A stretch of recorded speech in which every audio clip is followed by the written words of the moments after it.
Bismillahirrahmanirrahim. Starting with the great name of Allah, who's the most beneficent and merciful. Assalamu alaikum. This is Beria Model School, PNAD Maripur, and I am Aksanas from Primary Wing, your science teacher. Welcome to the class, students. And today we are going to start the second category of unit number 4, the animal world, which is invertebrates, and the first group of invertebrates is arthropods. More than 3/4 of all animal species are arthropods. दुनिया में पाए जाने वाले तमाम animal species यानी कि तमाम जानवरों में से 3/4 से ज़्यादा जो जानवर पाए जाते हैं वो क्या हैं? आर्थ्रोपोड्स, यानी कि सबसे ज़्यादा इस कैटेगरी में पाए जाने वाले एनिमल्स दुनिया में पाए जाते हैं. They are found everywhere on earth.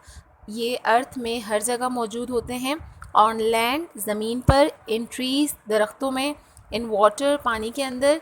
And underground, और ज़मीन के अंदर. यानी कि दुनिया में जितनी भी तरह के एनिमल्स हैं उन तमाम एनिमल्स में से सबसे ज़्यादा जो तादाद है वो आर्थ्रोपोड्स की है, यानी कि 3/4, 3/4 से भी ज़्यादा हिस्सा जो है वो आर्थ्रोपोड्स का है. Arthropods are the major source of food for most other animals. Arthropod जो है वो मेजर सोर्स है फूड की बाकी तमाम जानवरों के लिए. जितने भी बाकी बड़े जानवर हैं वो तमाम जानवर आर्थ्रोपोड्स को as a food source use करते हैं. They are eaten by birds. ये बर्ड्स के फूड के तौर पे यूज़ होते हैं, यानी कि बर्ड्स भी इनको खाते हैं. Fishes, some mammals and even other arthropods. Some plants also eat them. और कुछ प्लांट्स भी ऐसे हैं जो कि इनको एज अ फूड सोर्स अपने पास यूज़ करते हैं.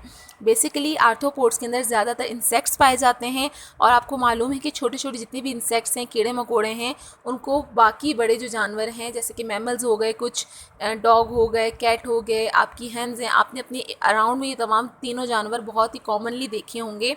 जैसे कि आपने मुर्गी को देखा होगा, वो छोटे छोटे इंसेक्ट्स को जो है एज अ फूड यूज़ कर रही होती है. ठीक है, चाहे उसमें आपकी आंट हो, फ्लाइज़ हो, आपने देखा होगा अपने घर में भी जब हम पालते हैं तो एज अ फूड उनको यूज़ करते हैं. इसी तरह बाकी बड़े जानवर भी जो हैं वो इस तरह के छोटे छोटे तमाम इंसेक्ट्स को एज अ फूड यूज़ कर रहे होते हैं. तो arthropods major source of food है बाकी तमाम बड़े जानवरों के लिए. ठीक है, to help study arthropods, arthropods को इजीली स्टडी करने के लिए, क्योंकि इसके अंदर आपको मालूम है कि सबसे ज़्यादा जो तादाद है जानवरों की, ये सबसे ज़्यादा एनिमल स्पीशीज़ हैं वो आर्थ्रोपोड्स में पाए जाते हैं. तो इसको इजीली स्टडी करने के लिए scientist have divided them into 5 main groups. Scientist ने इनको 5 मेन ग्रुप्स में डिवाइड कर दिया है. इंसेक्ट्स में जो एग्जाम्पल हैं, फर्स्ट कैटेगरी है इंसेक्ट्स, जिसमें जो एग्जाम्पल हैं बिटल्स एंड आंट्स. इसके अलावा इंसेक्ट्स में और भी बहुत सारे आ सकते हैं. फ्लाइज आ सकते हैं, लेडी बर्ड्स आ सकती हैं. यहाँ 2 एग्जांपल्स दी गई हैं. अरेक्निड्स, स्पाइडर एंड स्कॉर्पियन, ये दोनों चीज़ें जो हैं ये आपकी अरेक्निड्स की कैटेगरी में आ जाएंगी. क्रस्टेशियंस में क्रैब्स आएंगे, लॉबस्टर्स होंगे, सेंटीपीड्स एंड मिलीपीड्स.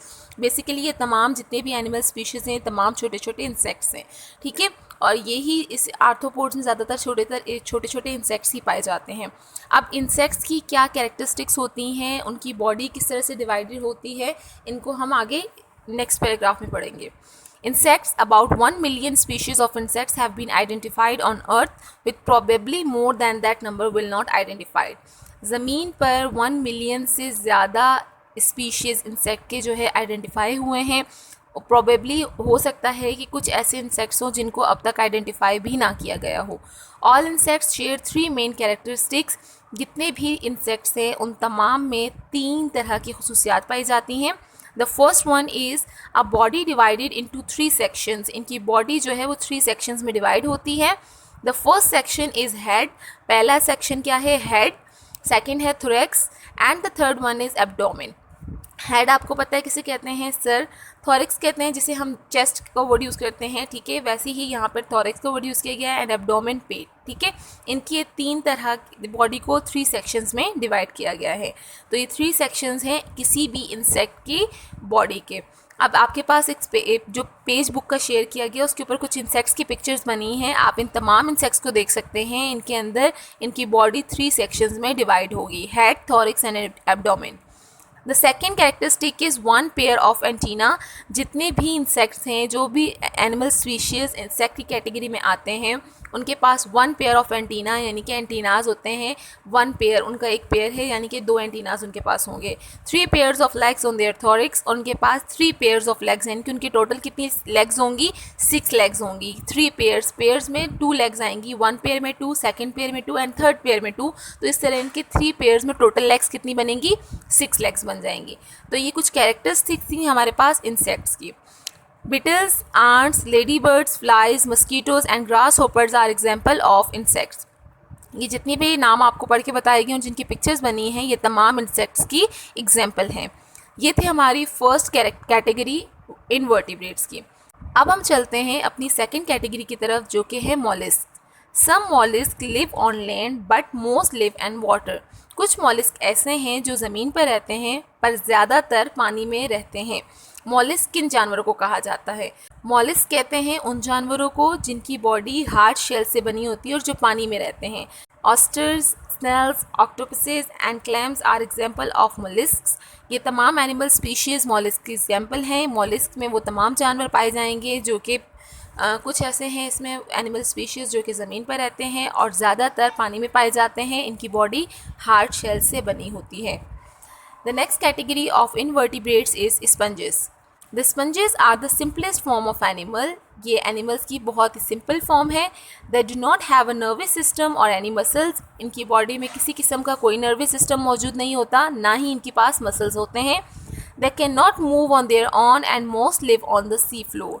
ये move नहीं कर सकते खुद and most live on the sea floor और ज़्यादातर sea floor पर ही रहते हैं। Because they cannot move, ये क्योंकि मूव नहीं कर सकते, they can't Hunt for food, तो ये अपने फूड की तलाश भी नहीं कर सकते। Instead they live on the water that flows through tiny holes in their body. सिर्फ इस तरह से ये अपना फूड हासिल कर सकते हैं क्योंकि ये पानी में रहते हैं, तो ये इनकी बॉडी में मौजूद जो टाइनी होल्स हैं उनके ज़रिए ये वाटर को एज अ फूड यूज़ करेंगे। The water contains the oxygen and nourishment they need to survive. जैसा कि हमें मालूम है कि water is form by 2 hydrogen and 1 oxygen H2O। ठीक है, तो जैसा कि पानी हाइड्रोजन और ऑक्सीजन से मिलकर बना है, इसी तरह से इसमें जो जिस पानी में वो रह रहे हैं उसमें पाए जाने वाले ऑक्सीजन की वजह से उस ऑक्सीजन के थ्रू वो अपनी नरिशमेंट हासिल करते हैं और सर्वाइव करते हैं। स्पंजेस वो एनिमल्स हैं जिनके पास नर्वस सिस्टम मौजूद नहीं होता, जिनकी बॉडी में कोई मसल्स नहीं होते, जो मूव नहीं कर सकते और ना ही अपने फूड को खुद ढूंढ सकते हैं, बल्कि वो अपनी टाइनी बॉडी में मौजूद टाइनी होल्स के ज़रिए वाटर से ही ऑक्सीजन हासिल करके उसे एज अ नरिशमेंट के तौर पे, इनकी फूड के तौर पे यूज़ करते हैं। Worms. Next category of invertebrates is worms and worms are divided into 3 groups. Worms को 3 ग्रुप्स में डिवाइड कर सकते हैं। Most commonly known as segmented worms, flat worms and round worms. Worms को 3 ग्रुप्स में डिवाइड किया जा सकता है। The first one is segmented. First one को यानी कि एक कैटेगरी है जो फर्स्ट वन आपके पास पिक्चर आपको नज़र आ रही होगी जिसमें है सेगमेंटेड वर्म्स। इनकी बॉडी पे सेगमेंट मौजूद होते हैं, इस वजह से इनको सेगमेंटेड वर्म कहा जाता है। Second one is flat worm. Flat worm को फ्लैट वर्म इसलिए कहा जाता है क्योंकि इनकी बॉडी फ्लैट होती है, इनकी चिपटी हुई, इनकी उसकी शेप के अकॉर्डिंग उसको नाम दिया गया है फ्लैट वर्म का। And the third one is round worm, क्योंकि ये गोल होते हैं, राउंड शेप में होते हैं, इसलिए इनको राउंड वर्म कहा जाता है। The next category of invertebrates is echinoderms. Echinoderms live in water. Starfish and sea urchins are example of echinoderms. Echinoderms पानी में रहते हैं। Starfish and sea urchins are example of echinoderms. Starfish और sea urchins जो हैं वो example हैं echinoderms की। echinoderms की कुछ characteristics आपको इसमें नहीं दी गई, but additionally इसकी characteristics ये होती हैं कि इनकी बॉडी में वस्कुलर सिस्टम मौजूद होता है और वस्कुलर सिस्टम के थ्रू इनकी बॉडी में जो गिल्स हैं या छोटे छोटे जो होल्स हैं उनके ज़रिए इनकी बॉडी को वाटर मिल जाता है। एकाइनोडर्म्स को एकाइनोडर्म्स इसलिए कहा जाता है क्योंकि echino means spiny and bumpy and derms means skin.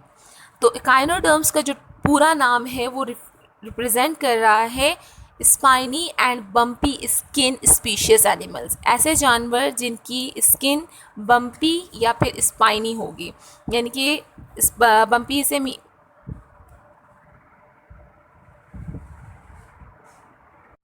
Echinoderms जो नाम है एकाइनोडर्म्स जो इस कैटेगरी का नाम है, द काइनो represent bumpy and spiny, and derms represents skin. Bumpy and spiny skin species animals is known as echinoderms. वो जानवर जिनकी स्किन बम्पी और स्पाइनी होगी उन्हें echinoderms कहा जाता है. अब बम्पी और स्पाइनी किसे कहते हैं? बम्पी कहते हैं ना हमवार, जो सीधी ना हो यानी कि ऊपर नीचे, एंड स्पाइनी कहते हैं होल वाली या फिर कांटेदार स्किन को. ठीक है, तो ऐसे जानवर जिनकी स्किन जो है वो बम्पी और स्पाइनी होगी उन्हें काइनोडर्म्स की कैटेगरी में ऐड किया जाता है.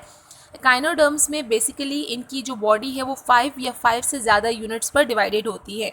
जैसे कि आप स्टारफिश की एग्जांपल ले लें, आपको इसकी 5 आर्म्स नज़र आ रही होंगी. इसी तरह से सी अर्चिन है, इसमें भी 5 यूनिट्स हैं इसकी बॉडी के. जो सेंटर पार्ट है, सेंटर पार्ट से होते हुए ये सेंटर पार्ट डिस्क की तरह है, और इसके साथ जो है इसके 5 आर्म्स हैं एक तरह से, और इसकी बॉडी 5 यूनिट्स में डिवाइडेड है. ऐसे जानवर जो 5 या 5 से ज़्यादा यूनिट्स में जिनकी बॉडी डिवाइड होगी वो काइनोडर्म्स की कैटेगरी में आते हैं. The last one is cnidarians. Cnidarians live in water. Cnidarians भी पानी में रहते हैं. They have a bag like body. इनकी बॉडी एक बैग की तरह होती है. Which have tentacles coming out of it. और इनकी बॉडी में से टेंटिकल्स कहते हैं होल को. इनकी बॉडी में से एक तरह का होल जो है वो बाहर आ रहा होता है. And cnidarians include jelly fish and coral. और नाइडेरियंस में जेली फिश और कॉरल शामिल हैं. ये थी हमारी कुछ इनवर्टिब्रेट्स की कैटेगरीज. इससे पहले हम अपने वर्टिब्रेट्स को डिस्कस कर चुके हैं.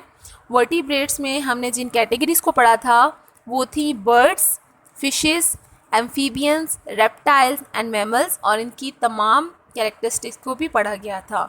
एनिमल किंगडम को 2 कैटेगरीज में डिवाइड किया जाता है, vertebrates and invertebrates. Vertebrates are known as those animals which have a spinal column, and invertebrates do not have a spinal column. Vertebrates वो जानवर जिनमें स्पाइनल कॉलम पाया जाता है, एंड इनवर्टिब्रेट्स जिनके पास स्पाइनल कॉलम नहीं मौजूद होता. तो ये था हमारा unit number 4, the animal world. उम्मीद है कि आप सबको ये लेक्चर समझ आया होगा. It's time for homework assignment, and today's homework assignment is do workbook page number 12, 13, 14 and 15 and complete your copy work. It's time to wind up the class. Complete your assignments. Take care of yourselves and your families. Assalamu alaikum.